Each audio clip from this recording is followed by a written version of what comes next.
going on, everyone? It's the third installment of the Engineer's Corner. We have found the key for today's auto-tune, so we're ready to go. Let's do this. All right. So we got D, we got Corey, we got Kenny, and special guest, we got Mike Wilson. Special guest, co-owner, chief engineer at Patchwerk. Right. Today's episode is mostly going to be based around like mixing and then like the process from mixing going to mastering, since we do have Kenny. But firstly, since you guys are all seasoned professionals, what I was thinking about today is like, you know, music, it changes so fast. It's like every 3 months, it seems like something new is coming out. What do you guys think is the key element to having such a long career in a business where job security is so low? Knowing how to use all the new stuff that's coming out and the old stuff. That was actually going to be one of my questions later on. Anyone else? What key element? Because I'm going to come back to you on that. I would say just being adaptable, being willing to change with the times and not being to the point where you just, you know, I look at it like you could either be Blockbuster or you can be Netflix. If you're Blockbuster, you're getting left behind. So you got to always be willing to innovate. Do you feel like dealing with people is the same way? Like, do you feel like people's personalities and the way people are raised today, dealing with like younger artists, do you feel like you have to treat people differently? Well, not treat people differently, but react, not just like gear wise, but do you think you have to adapt to social norms today, or not so much? Yeah, yes and no. I mean, it's like anything, you know, people, it's still a people job. So some people are the same. I don't even really know how to explain that one, but it's a yes and no on that. Well, I gotta say that, like, from our perspective of what we do, we're not as involved in what the social climate is because we're not marketing people. So we don't market what we do. I mean, granted, we listen to what's out there, and we might, people will say, well, I kind of want it to sound like this, or I want it to sound. You kind of still got to kind of know what's going on right now with music in general. But I think overall that, you know, I don't have to know how somebody's Instagram works, or how they're doing on Instagram to mix their record correctly. Right. You know, so I think that's definitely key to a lot of stuff that's going on in the music industry, because if you're not out there marketing your stuff, it's really not doing anything. But for our end, I don't think it's as much involved. Ours is more a one-on-one. So ours is a little bit different because I think what changes is that with all this new social stuff, a lot of people don't even know how to deal with people one-on-one. All they deal with is like, let me text you. Let me look on my Instagram, whatever. But we have to deal with people in the same format that it kind of began. We still have to talk to people and pull out what they're hearing when they describe it as crispy. You got to know what that means, and you know, stuff like that. So you got to kind of understand what people are still, the terminology and things that people are using. But it's still just, it's one-on-one social skills that are still relevant. And I think a lot of people, I think that helps the longevity because we have those. Exactly. And we work in an environment where we do that, where a lot of guys, they're just used to doing, you had to send it to me on the internet, right? And then they mix it and they send it back. There's no interaction. Right. So I think a lot of that can be some of the conflict, is that everybody doesn't have a lot of those social skills that, you know, a lot of the internet has kind of taken away some of that one-on-one that people deal with and stuff like that. You know? There you go. That's true right there. Yep. That's like across the board. It's like, yep, nailed it. Speaking about the technology thing, one of the things I was going to get into, do you feel like it's harder to keep up with the technology of today since it's changing so much? Or do you feel like it was harder in years past dealing with older technology, which maybe worked in a more cumbersome way? Is it harder today now with technology, or was it harder back then? Believe it or not, it's all about the same, because everything that's new now mimics what was old then.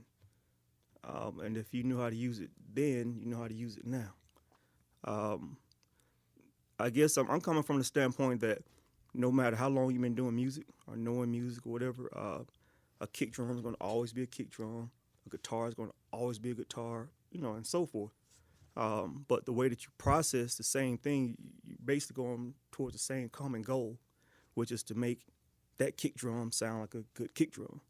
So whether you processed it back in the days or you processing it now, the only difference now is that you're just substituting analog for a DSP. Gotcha. Yeah. And then I think as far as like technology goes, it makes some things easier as far as speed-wise, being able to do something faster, but it doesn't always translate to better. But then again, there's no, like, analog is not better than digital, digital's not better than analog. You can actually make the two together and have best of both worlds. And Mike could tell you, like, run those tape machines. True story. So at one time, I had the mastering tape machine in my room, and I plugged up a smaller reel-to-reel. Then, also with the digital. Record the same track to all three. But when I hit play on that damn mastering tape machine, it kicked that digital's ass. It sounded night and day. But then again, the harder part, like Mike could tell you, run the tape machines and tearing your fingers up all day doing this. And you know what I mean? Mm-hmm. That's a lot different than just pressing play on the, click on the plug-in. So that's on my real take out of it. I think once you know the past, or if you in this generation, once you know what you're doing with whatever your stuff is, I think you be kind of okay, really. So, Mike, would you rather calibrate tape machines all day or try to stay up to date on the latest OS X and AIX plugin compatibility charts? I mean, I think it's a lot easier to do. It's funny because it's almost. I mean, granted, it's more maintenance on a tape machine, right? But they're built like tanks. So besides calibration, there's rarely a lot of work you got to do. I mean, occasionally after a lot of wear, you got to get the heads, sent off and lapped and stuff like that, and get them, milled. But I mean, the computers is constant. Yeah. I swear, man, it's like No, I got to update constantly because you have to, being that there's 4 rooms in here, I got to keep everything the same. Yep. So if there's one little change, one plug-in, man, I get so pissed off because they all won't pick a day. It's like, okay, because Microsoft does all their stuff on Tuesdays. Right? That's update day. So pretty much on those days. But with the Apple stuff, it's like, well, we're going to update this 10, and then we'll update this, and then you got this company, Native Instruments, wants to update this thing, and the next week they want to do something. It's like they don't all pick kind of a thing. So every day I have to say almost at least once a month I got to reclone every machine, put in all the new software, clone it back off again so that everything stays consistent. Because everybody releases something in a different thing, and if you don't stay on top of it, then stuff doesn't work. You got incompatibility issues and stuff crashes and all kinds of issues like that. So yeah, I mean, I think the computers. I agree with Kenny. It's what I find funny, and a lot of people I think that haven't been doing this as long and have really only been in the digital world, that they've never really seen the analog thing. They hear about it and this and that. But what's funny to me is it's like all these people trying to make plugins sound like old stuff. I'm like, well, then what was so bad with the old stuff? If you needed, and I get it, it's speed and it's all these other things, but you really can't make a lot of these plugins sound like they just don't. I mean, you're making algorithms that kind of try to sound like it, but you can't make tape. You're not going through capacitors and resistors and all that. Like, it doesn't sound the same. And every piece of gear was different anyways. Yeah. Like these two LA2As sound different. Right. It's just like the way. They all have their unique character. Yeah. Yep. And I got used differently, warmed out. I was updating my own computer. It's just a stupid iMac. I'm like, this is bullshit. Yeah. I was like, what do all these numbers mean? Like the Pro Tools 12 point. I was like, man, couldn't imagine doing all Oh of no, those. Pro Tools is killer. They're like, okay, here we're gonna give you this little file feature. 12.3.4.5.9. Yeah, this is a whole update for that though. And then here you can click on the track and make a copy. That's a whole new update. But in the end, I would say, I'm not going back to tape. I talk people like that all the time. Yeah. Like, oh, we want to do our. I'm like, okay, here's the thing. It's going to cost you all the tape money, right? All right, for 15 minutes of tape is $200, right? Yep. So you get 15 minutes of 24 tracks. Oh, that's awesome. Okay, so now you're already limited because everybody that comes in here thinks the tracks are just unlimited, and nobody has a stopping point. So that's your first drawback, and then you got the issue of calibrating the time. You're looking at double the time. People that have never worked on tape don't understand it's linear. So it's not like stop and start like you do in Pro Tools. It's like stop, rewind, tape, sit there and locate and stuff. Okay, go. And I mean, you're doubling your time. So, I mean, the funny thing is, and then in the end, what are you listening to it on? A CD or something off Right. your You're just USB transferring drive. right back So into the you're computer. putting it right back into why you care about the tape so much. So, I mean, the advantages of digital and stuff is far outweighs analog to me in what we do. Yep. In the style of music that we do, and I think, just in the what people, the end user, I mean, because the consumer they eat up stuff at a constant rate and they need something new, and so there's just it's not the same as when people had records and were playing records and vinyl all the time, and there's definitely a crowd of that, but it's not your general large population that a lot of people are trying to sell their music to. So let's get into like the bulk of our conversation today, which is like mixing and then the process of mixing going to mastering. What would you guys say, Corey? What would you say is like to someone that doesn't know new artists or someone that hasn't had experience working with professionals? What would you say is like what separates a good mix from a bad mix? What should people be looking out for, or what should they be hearing? good mix versus bad mix? A lot of times, I mean, it's one of those things like beauty's in the eye of the beholder. But I will say, in my opinion, the difference between a good mix and a bad mix is if you don't notice any issues. Like if you're listening to a song, if you start noticing, oh, well, the bass sounds off or this sounds off, then that's kind of not a good mix, or vocals are muffled, or just you can start pinpointing different things of you know, to the average person who doesn't know better, they just know it doesn't sound right. That to me is a bad mix. So you know, off the rip, like in layman's terms, a good mix is clear, clean, everything is in its right position as far as like different instruments sounding where there's what they're supposed to the instrument's supposed to sound like, and then B in the proper perspective with the whole song. So that's the best way I can describe a good versus bad mix. I think transfer also. I mean, what a lot of people listen to on their laptops or their headphones, and then when they go listen to it on a big set of speakers, it doesn't sound the same. I think the transfer gets lost a lot of times for good and bad mixes. Like a good mix sounds good everywhere. Right. You play something Mike did, it bangs, it does what it does. Every system, it doesn't really matter. But then you put somebody else's on, it kind of thuds out. You know what I mean? They're not as heavy, or, you know, all the whatever the issue is. But that's can be the difference between a good and bad mix is your transfers. What do you guys think is like the most common theme in mixes that are like bad mixes? Like, what do you see as like the common issues that people? Over Like, I got my song mixed. Bass and compression. Yeah, I would say bass heavy, vocals like muffled. Those are two, or just distortion. Just a lot of stuff is just distorted, and that goes to the whole overly compressed. What do you got? Well, I agree with all of those. And then it's the vocals, either it's muffled or they're so damn bright and edgy and on top of everything that you can't even listen to it at any kind of a volume. That's really probably what gets me the most is the edgy and I don't know why people need to make it so edgy. Maybe it's just because they're trying to listen to everything on the phone and they need to cut it through more for something. And I think that's a lot of what it is actually what it is you're readjusting now for the laptops, because you know a laptop doesn't have a subwoofer in it. It's just little. So Exactly. what are you really making that sub sound like? So you're now cranking things that you normally wouldn't have turned up to kind of get that extra. Enter the distorted bass lines. Exactly. That's the whole purpose of that. It's just we want to be able to hear the bass through a laptop. So the only way you can hear bass through a laptop is to add the distortion to it. But now when you put that onto a big set of speakers, that distortion, like, whoa, what just happened? Right. So Do you think most mixing mistakes happen from lack of like technical knowledge, or are people falling more into like a trap of like the psychology of what they think they're doing, like the laptop thing or the distortion thing? Is that technically wrong and they're making technical mistakes and that's just happening?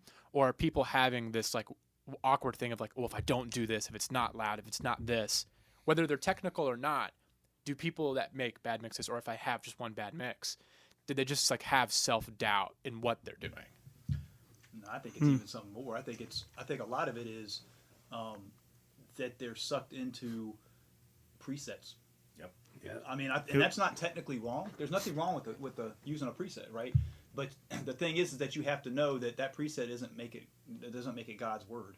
You know, it's like just because you use whatever the most popular engineer and they got a particular plugin and it has kick drum setting, that's not the kick drum setting they use on everything. That's like a sample of 15 or 20 EQs they've used across various songs, and then they use an algorithm and they consider, boom, okay, that's his kick drum EQ. So if you put that on everything, that's not necessarily going to work. Now it could be a good starting point, but I think the biggest thing is I see so many mixes that people have done that they bring in and everything is just presets. They put the plug-in on, they put the preset on, they put the plug-in on, and they don't really listen to what.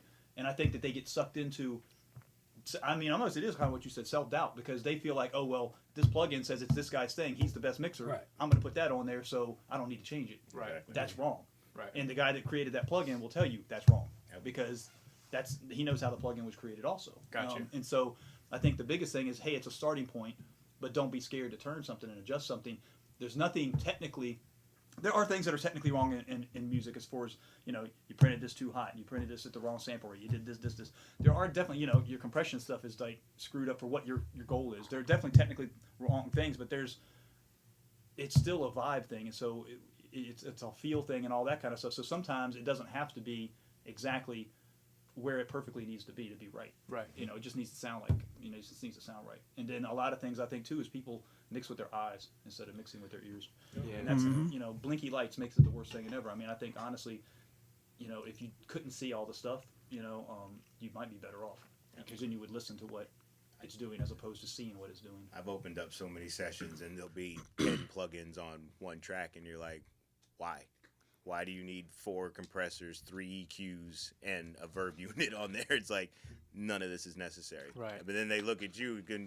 I feel sometimes, though, by using all of those plugins, it makes the artist or the person you're working with feel that you're doing way more than what you're actually doing. So I've seen a lot of times people just throw a plugin on, and because it added that instant color, they don't even touch anything.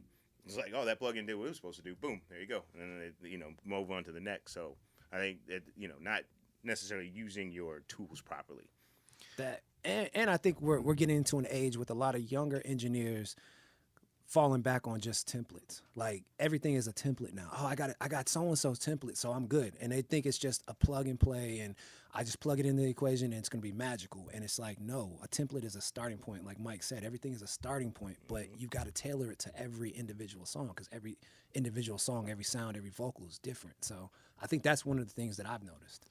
I think the biggest issue with people is this whole psychology and self-doubt thing, because like what we're doing is like a technical job, but it's also kind of like your creativity and your art as well. It's like anytime you like send a mix out, there's always this worriness. And even as seasoned as you guys are, do you guys ever have periods of self-doubt where you're not sure?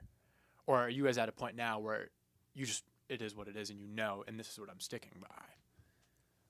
I mean, I think I'm a perfectionist. I think there's always something I feel you can do a little bit more, but no. It's at the end of the day, if the client is happy, then that's the key. That's the goal for me, is to make sure the client's happy. So it doesn't really matter if I think the mix is whatever. That's what it needs to be for them. So I agree with that. I mean, there's times where like you might mix a record and you're not totally 100% comfortable with it, but the client loves it. And so it's just like you walk that thin line of wanting to do too much because you hear it, but then you have to step back and realize, okay, I'm working for the client. So if the client is happy, that's my goal. And I have to take away, I have to leave my ego at the door and be like, okay, well, I would do X, Y, and Z different. And so it becomes one of those things where you just realize, okay, it's not my song, it's their song. If that's what they want, then I have to go with that. Within reason. If they want me to do something that's going to compromise the quality and compromise my name as a mixer, I'll let them know, take my name off of it. But for the most part, you kind of just have to let them have their way with it. Got you. Kenny. So people can really jack up a master. They can make an amazing mix and jack it up. They can take an amazing mix and then open it up to bring it to this whole new level. Let's say I have my song and I just got it mixed and I'm really happy with my mix now, and the mix is good. I bring it to you. Me, as your client, what do I need to look for when dealing with mastering engineers? Bad master versus good master. How can I tell? I have no experience. What are things that I need to look for, bad and good? Well, I guess the good thing you should be looking for would be a good master would sound nice and even, smooth sounding. In other words, the vocals shouldn't be piercing unless it was just recorded like that. And you don't want to put too many de-essers because it'll mess up everything. It shouldn't be so much bass that you can't hear the vocals. It shouldn't sound like, should sound nice, big, and spacious. I even had some major artists in my room, and I was actually told, true story. So I hit play on a song that just, from all the master engineers, big master engineers, this is a go-to song. Listen to this one, sounds perfect, right? But that big artist said, "Oh man, why does it sound like that? Why are everything so damn big? That's wrong." So I said, "Why you say that's wrong?" And he said, "Well, everything is supposed to sound mono." So I go, "Where'd you get that from?" He said, "Dude, that's what everybody says. It's supposed to be mono." I said, "No, dude, it's supposed to be mono compatible." In other words, like clubs play things in mono, right? So I said, "No, it's mono compatible." So I hit the mono button. He goes, "Well, see, that sounds right." So I said, "If you've been doing all your mixes like this, then you're missing the whole evolution of sound, period." So I think that just a lot of misinformation out there. But something as far as like for a bad master, it would be the opposite of what I just described. Things that sound too bright, way too loud, over limited. You know, you hear stuff squashing in on the vocals. And one of the key things I mostly hear is that, like D and Corey was saying, that it'll just have too much bass. You know, way too much bass and too much highs. So you have to remember, like in a regular studio environment, whether you're at home, in the studio, whatever, our tweeters are, you know, about that big type of deal. But when you take that same song, if it's in the studio and it's already sound like, then imagine going to a large concert and the tweeter is big enough you can damn near stand in. You're throwing razor blades at people, you know. And I think that another thing that would define like a bad master is when your producer produces a song, mixes it, and then she says, "I'm going to master it." But 9 times out of 10, they're in a room that's not tuned, that's not calibrated, and they don't have the know-how to master the song correctly. They're just throwing on plugins, like Mike said, just a bunch of plugins. So when I hear that, it just sounds overprocessed. But to know what an overprocessed sound sounds like, you have to know what a good song sounds like first. So on the urban side, I've always been telling my clients, like, hey, ask them, what do you most listen to? And they'll name a bunch of new rap songs that's out or whatever. And I said, okay, well, that's cool, but listen to some other genres. Go and pick up some jazz, some country, some soft rock, some whatever, and listen to those albums. Especially, like, if you can grab, you know, something that's a little bit older type of deal. And just listen. You know, just take a whole day and just sit and just listen. You'll find out real quick, damn, when I go back and hit play on mine, everything falls apart. So I just ran into that last week where a client of mine, he brought a mix in, he just swear, yo, this sounds perfect. I kept saying, dude, it has way too much bass in it. He said, nah, it sounds good in my car, dude. That's it. Sounds right. So I said, no, your volume on your song that you gave me, I'll have to do it like this. It's like this low. It's like a low volume where it's supposed to be submitted for mastering, right? But the bass was already like this. Soundtrack like this, bass was up high already, so it was banging. So he says, yeah, but I put my limiters on to play in my car, it's loud. I said, yeah, but that's putting it back to where mastering standards probably should have stayed a long time ago, where they weren't that loud, so your car can take it. You know, so long story short, that also helps define what a bad master could sound like. If that same client took it to XYZ dude that records mix master, he's gonna take that same track, do whatever to it, turn up loud, and then it's put out, and then it just completes that whole circle of madness. I think mastering is like the single thing that suffers the most when it comes to plug-in presets. Like, people are mixing their own songs, mastering their own songs, and since no one really knows what mastering is, they throw the ozone on and they just kind of sift through the presets. That or any multi-band compressor. Yeah, the multi-band compressor. Their goal in mastering, I think most people's goal in mastering is just make it loud. Pull it up to 0 so it'll be as loud as possible and it'll match everybody else's stuff without realizing there's a lot of alignment issues, there's sonic clarity issues. If you turn things down, it makes other things louder. That's the biggest problem, I think. Everybody's in a turn it up world where 0 is like, that's the point you don't ever want to hit. You want to be above 0 all the time. Everybody feels like it's like, so I can't go down. It can't possibly be turned down. You have to just turn the other stuff up. And then it makes it just a big fighting battle of what can be louder. And that's not really how you get it, because you can make everything at a consistent level and then just bring it up as a complete song. Exactly. And it's going to be a lot bigger and fuller and hit a lot harder. Exactly. So. What do you guys think, getting back into like the mixing now, someone that's been recording for a while and is making the transition into mixing, what are some of the steps or things to look for in your work or while you're mixing to make that step? Like, when you started mixing, Corey, what were some things that you had to look for and do to move from recording into mixing?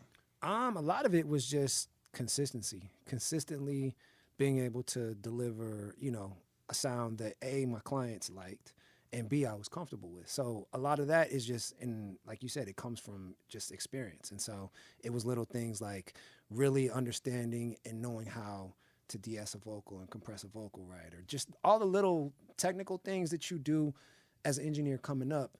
It becomes like second nature. It's those type of things you're not even thinking about when you're mixing. You just kind of it's instinct. It's like second nature. You just go and you just keep on moving. And also just knowing when to stop, knowing, okay, what sound you want and getting it to that sound and then moving on to the next part of the mix. So a lot of that was in the transition process from recording to mixing. Got you.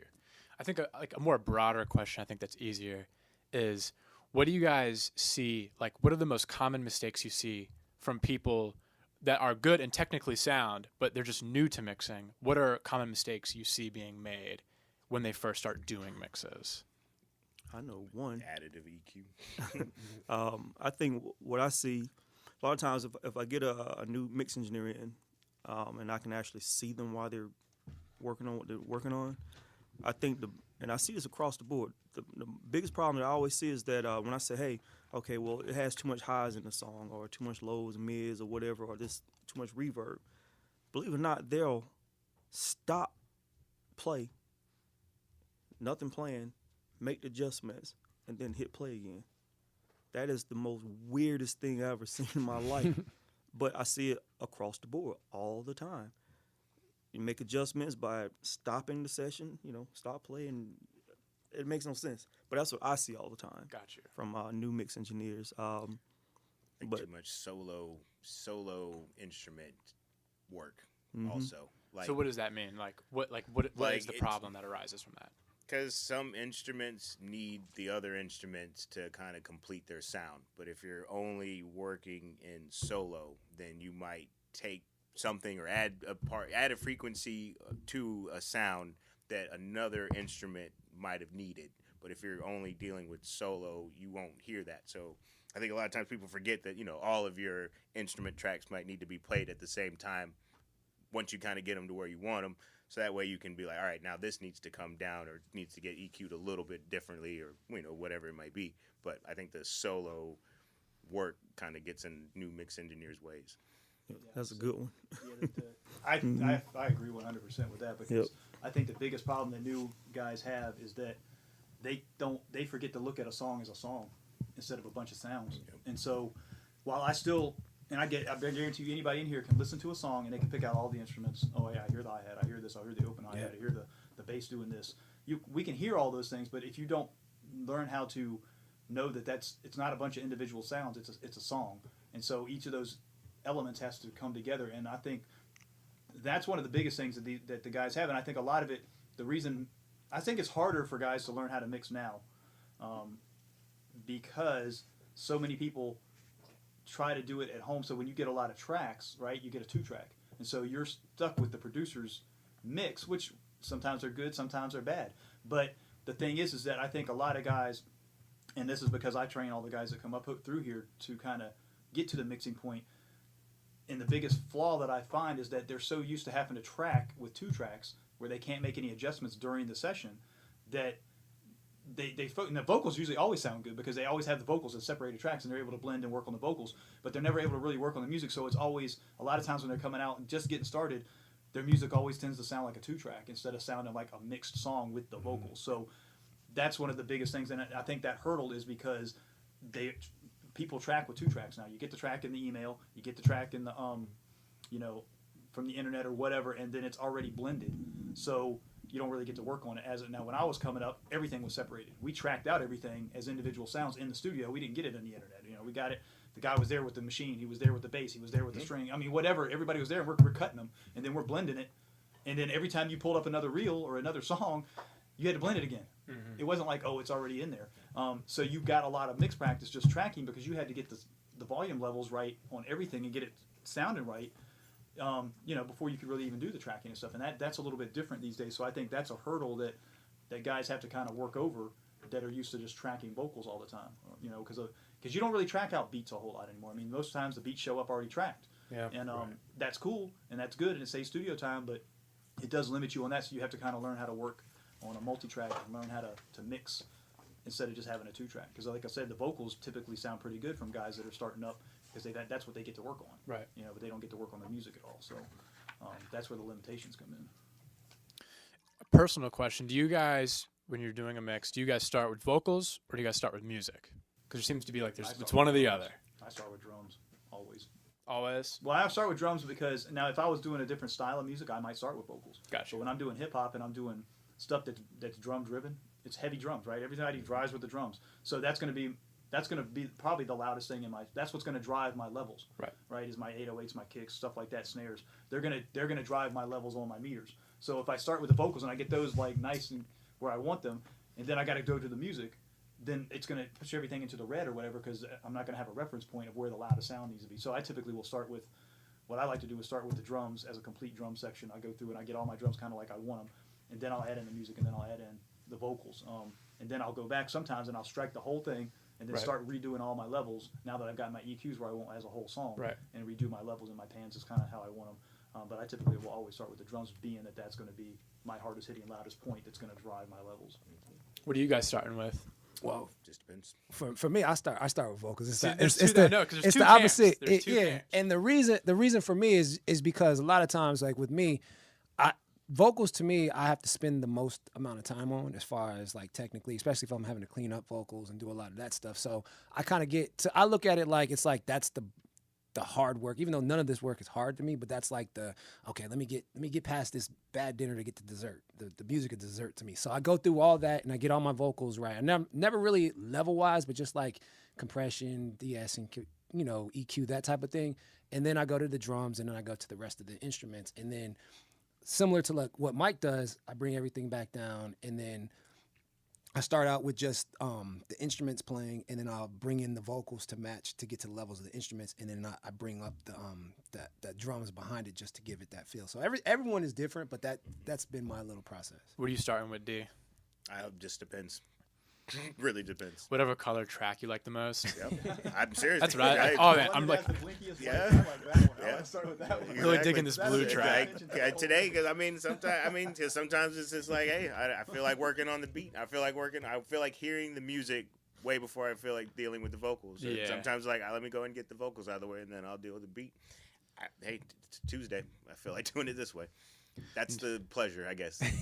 Yeah. No one's gonna tell me how to mix this Exactly. Right. Throw them off. song. Can any of you guys mix on headphones? Yes. D can mix on headphones. Corey, can you master on headphones? Nope. So, Speakers. Don't like headphones. what do you guys see? We'll let Mike start this one. What do you see? Your experience mixing on speakers versus your experience mixing on headphones, and then how do they relate? Like, is there any correlation for you? Well, I don't mix on headphones, but I mean, I feel that your ears need the open air, and the speakers need the open air to move, and the air moving that's what makes the sound. I mean, I don't know if anybody really gets that, but it's the movement of the air. That's the sound, right? So I don't know. It's like people out there watching understand that's what sound is. Okay, it's movement of the air. So that, for me, I need all of the air that I'm in, that I'm going to be listening in. I need that to be moving. That needs. Right. I don't like it tight on my ears because I don't feel like I can feel the full stereo image. Gotcha. Because it's too direct. It's right here. I'm not feeling it all the way around. Granted, in headphones you can definitely hear. I can hear things like sometimes you can hear finer things, right? Right. That you don't hear, but from the air kind of thing as much. But I got to work with speakers. I mean, I might listen to a set of headphones, just but I'm not making any critical decisions on Right. headphones. There's no way. I make only my critical decisions on the small set of near fields. I mean, I don't Gotcha. make them even on the big ones. I'll listen to it on the big ones, and then I'll put it back on the small ones to see if adjustments still need to be made. But you kind of got to pick a point because, you can't always satisfy everything perfectly. I mean, NS10 sound different than Gentle X. Gentle X sound different than the Quested. So I mean, you're going to make some little compromises here and there, but you kind of got to follow. For me, what I feel like it's going to. So I can't keep jumping around in different mediums. It's the same reason I think that people need to work on.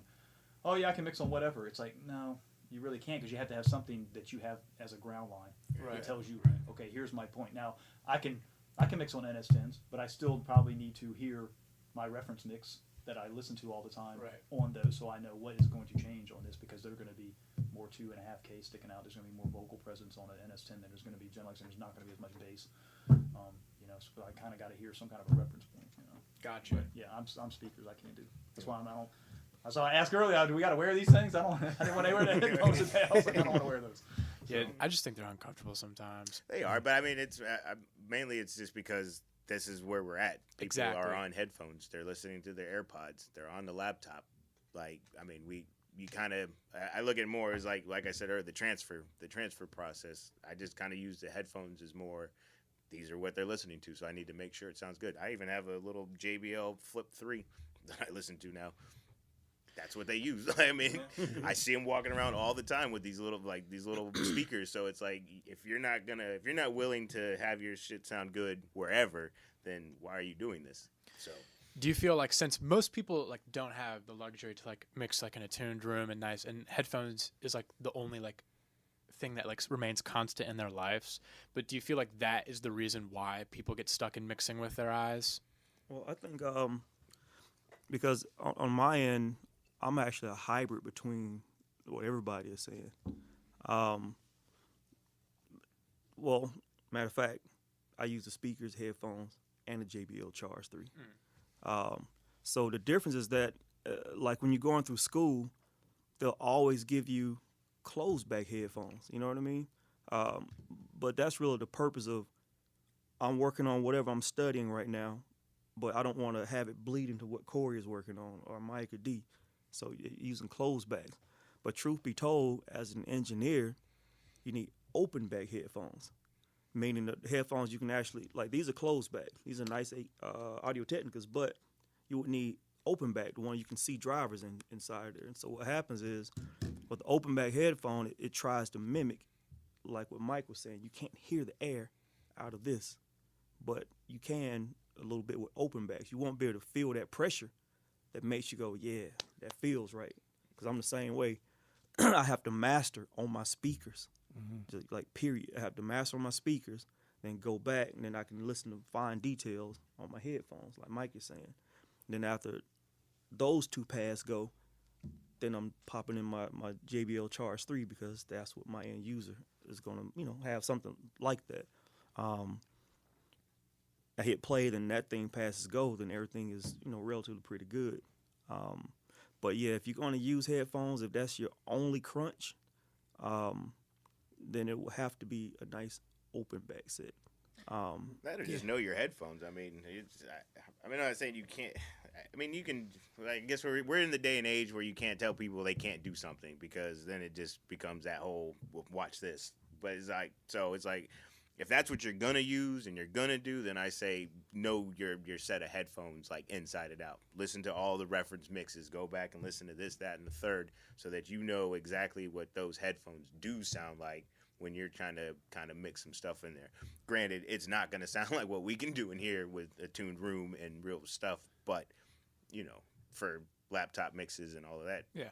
SoundCloud ain't nobody gonna know what you did on SoundCloud. And to add on to that, like I would, a younger engineer coming up, I wouldn't recommend mixing on headphones.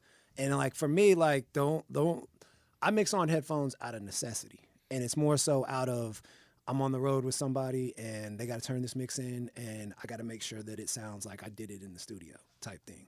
And so, but that's years of experience of being able to hear certain things, or hear things the way I need to hear them. But then even above and beyond that, because I'm in a genre where it's bass heavy and drum heavy, you can't really hear that in headphones. So like 9 times out of 10, if a young engineer is mixing a record completely just in headphones, I'm willing to bet that it's going to end up being bass light, because most headphones are bass heavy. So they tend to crank off of the bass. When Kenny gets it for mastering, he's like, well, damn, these are bass light. Is that an accurate statement?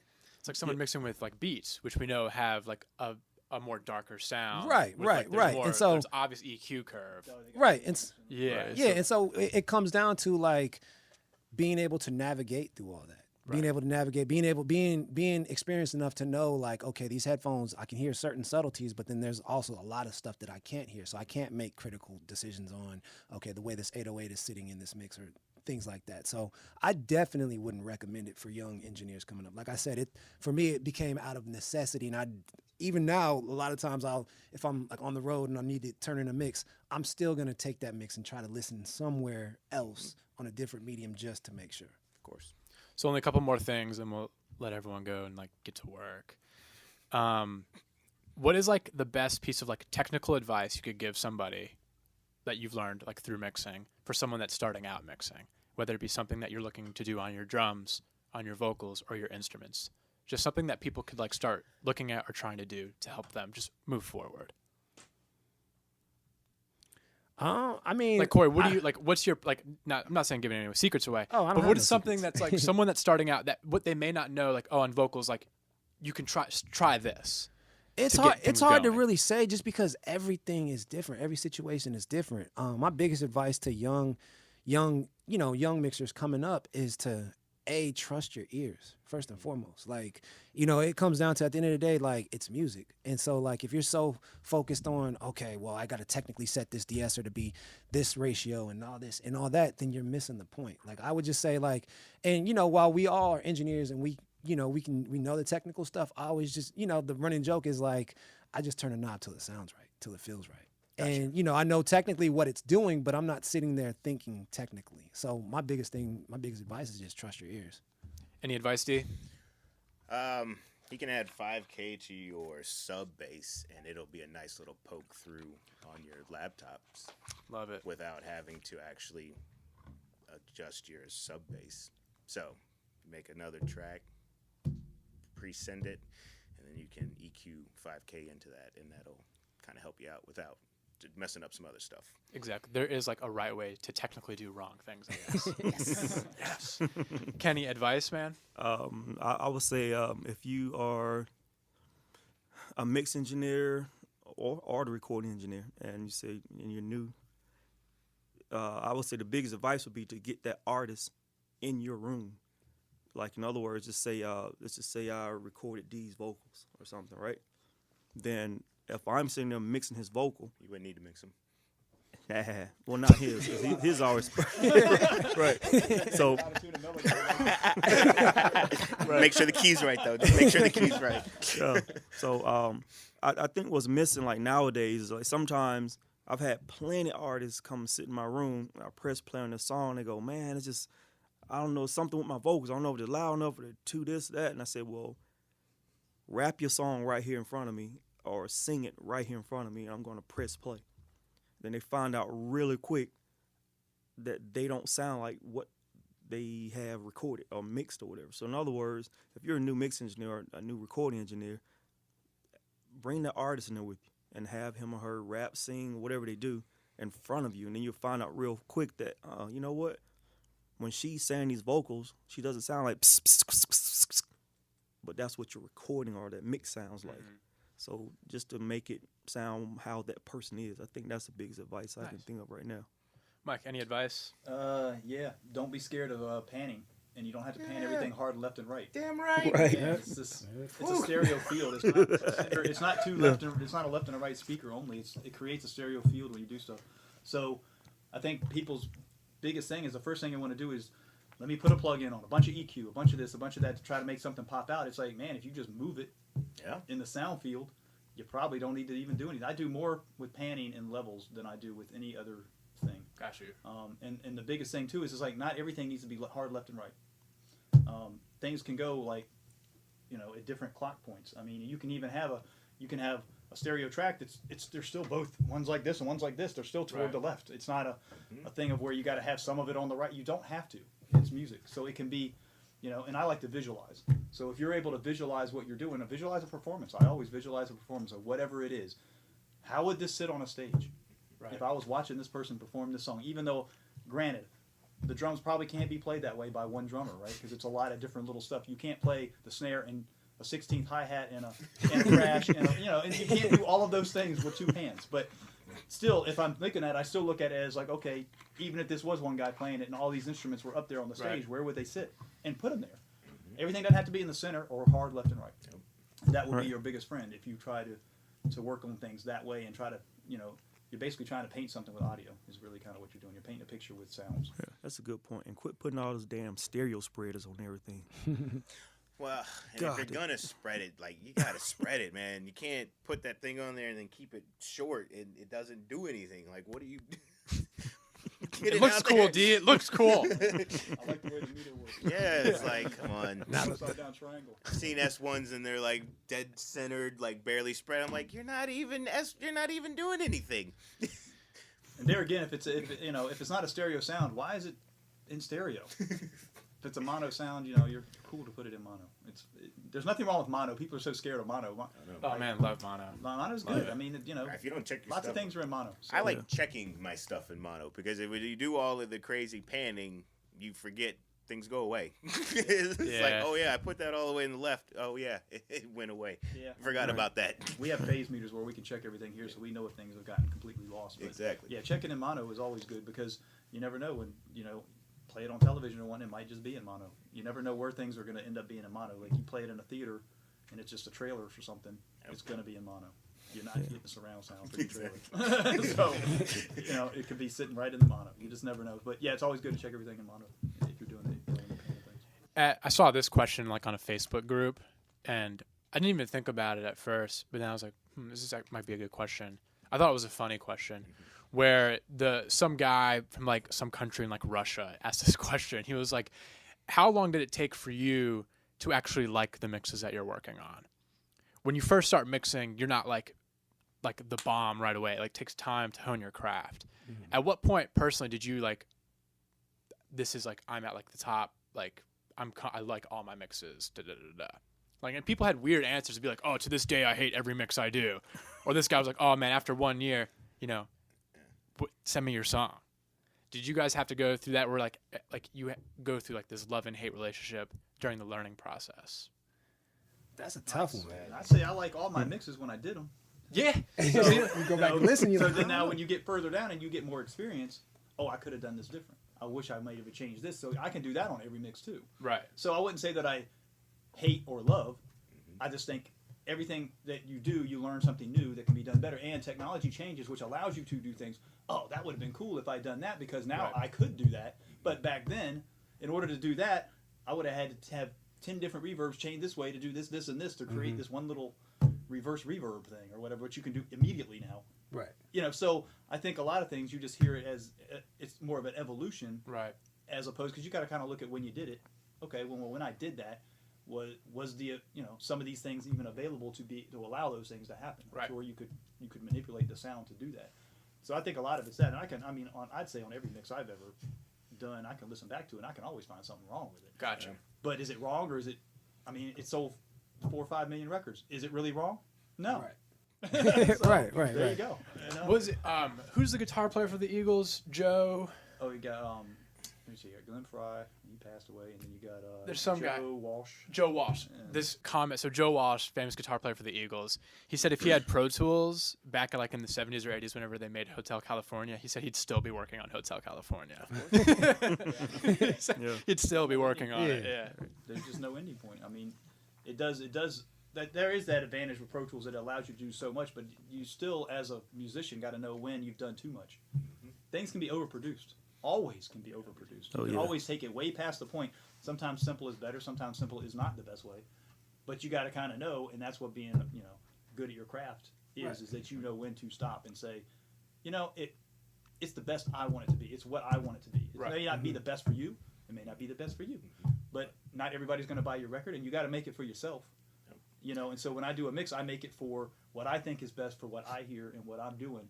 And I assume that that's why the person hired me to mix their songs, because they heard stuff I've done and they like the direction. Same reason you might hire a producer. I like his sound. I like what he's done. And I think that's kind of where you got to take your craft. I mean, there's always somebody behind you who's going to say, I could have done better. Right. Always. There will always be that guy that can say, I could have mixed that better. And, I've heard people where I've done mixes and somebody else has done a mix and I like, theirs is better. You should use that one.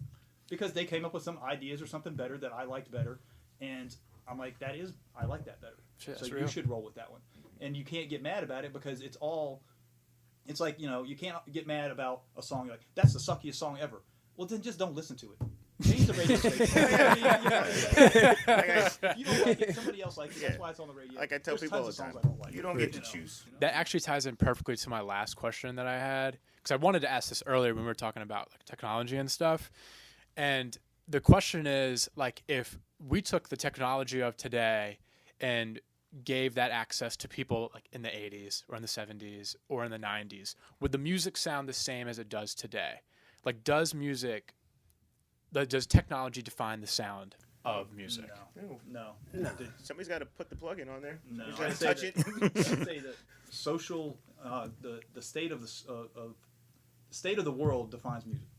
So music changes by what the world around it creates. So you're not gonna, music wouldn't sound like today back in the '60s because they're protesting Vietnam. That's what the music was about a lot then, right? So there's a lot of that going on. Then you got the thing where in the '70s where it's more of an open type situation going on and things are changing. It's all about changes and different things. And I think that if you look at the things that are going on today, music changes based on that. And so I think a lot of it has to do with people express what's going on in their lives through music, Right. just like artists do it through painting, right, and things like that. If you made all this digital stuff available back in the Renaissance era, would the painting still? I think they still would have painted stuff like that because that's what was happening. Yeah. Right. That's what they were feeling. And They that's what might I have think music is. They might have looked a little cleaner. They might have looked a little bit of whatever, but it still would have been that. The Right. product Right. event. Yeah. The only thing, though, there would have probably been a whole lot more because that's the one thing I can say now is because technology has made it so easy and so quick to make music that you see how it is. Every day, a new song, a new album's coming out. So I think if we would have had that technology back then and as accessible, there'd have probably been a hell of a lot more music. Which could have been cool. Well, Could've yeah, been bad, though. It could have been bad. Because what we're doing today worse because then you got more people that really never got through the point of understanding how it got to where Right. it was. When you start skipping steps, you can't really go back in history and say, well, what would have changed if they did this? Exactly. What if they hadn't come up with multi-track recording? But all of everybody those still be steps cutting got us straight. to these steps, so Yeah. you can't, Yeah, it's you can't true. take It's hard them to back. take it, and say, but I don't think the music itself would have Yeah. changed. No. I think the method of getting there might have changed. That's interesting. And actually, it might have been a little bit different only because you would have maybe had access to record in different locations that you couldn't do before. Right. But I think that's what creates a lot of it. It's really hard to say. Because moods and all that kind of stuff change, and it all changes based on what technology changes everything. And honestly, it really does. And you look at what's changed. Music was pretty straightforward from back in when they first started doing multi-track stuff in the late '60s, right, and going all the way through. '70s was about the same. '80s we still kept doing 2-inch. Then you start locking the two together, and you can get a little more tracks. But then when it started to get into the 2000s, man, the change was massive. Right. Between how much processing power you have, what you can do on computers, plugins, blah blah blah, all the different things that allowed you to do so much, and the accessibility. Because when you first did computer recording, you didn't have that at your house. No. But now everybody can have an access to some kind of program. It comes on those Macs, right? Yeah. GarageBand or whatever. You could do something. So it definitely, I think it's definitely the technology has caused a massive change in a shorter amount of time than you got over what's happened in I see what you're saying. the Yeah. previous 30 years or whatever. I think sound has become a lot simpler also. Because like say for instance, some like nice famed hardware reverb units, they'll do a whole hell of a lot more than the same plugins that supposed to come from the same piece or whatever. So in other words, what I'm getting at is, I think there were a lot of cool things going on in older music, and they go the same Oh, way. I see what you're saying. Like, Right. using just the hardware, like it did different stuff. It made Right. it made the sounds of their records. Right, and special. then like the newer stuff, the plugins are actually missing all of those presets and I see all what you're those settings. They're not there. So in this generation, you wouldn't know to do that. That's a good point too. Yeah, but also with that, the time that people took to do things, like if somebody came in to do a live band session, and I was like, look, I'm gonna put a speaker in the hallway and I'm gonna mic that, and we're gonna do a cool verb thing, they'd look at me like, we ain't got time for that. It's true. Just Right. throw a plug-in on there and give me some verb, like that. The experimentation and creativity that also came with the coming up as an engineer would have been different if you had all of those tools back then. But then again, a lot of that changed because of budgets. Yeah. And so Yeah. the internet again has changed. Because now music is accessible for 99 cents, right? You're not Right. going to have to go to the record store and buy a record anymore. Exactly. And streaming and all it doesn't cost any, right? You just join up and you just play the music. And so a lot of that, the experimentation, a lot of that, because I was involved in a lot of stuff that we got to spend a lot of time because people came in, they tracked the beats, they tracked all the different players and all that stuff. All that went away because budgets dropped. You don't make as much money, so you can't spend as much money. It's all a lot of economics, but there again, we're talking about the same thing of the way things have changed in the Right. years that have gone by and how economics have changed and how, technology changes the economics, and the economics change what you're able to do, and it's all kind of tied together into life on this planet. Yep. I mean, everything is tied together. I mean, That's there's why, a really that's why we do this, so you guys can have life. So you can live. What a great episode. Man, I'm so pumped. I need to go work on something right Well, now. and don't get me wrong. Even the last couple of weeks, man, I've been working on some nice ass independent records. Nice. They sound good. I think they were well thought out. And music is so like how Mike is saying, it's like an evolution thing. It just goes in a big circle. So like now, a lot of the music I've been working on lately is going back to being musical. It's not like the mumble rap anymore. You know, these guys are on the mics. They're rhyming hard. You know, and I'm hearing more melodies and stuff come back. So yeah, so it's changing. You know what I mean? It just goes in a big circle. D's good at making things melodic. I am. You can give me anything and just say make it melodic. He's a great top line guy. Thank you for tuning in. That's it for this episode 3. We're gonna come back here with episode 4 soon, and you know where to find us: Patchwerk Studios, Atlanta, Georgia. We'll see you next time. Peace. Cool. Peace. Sonically superior.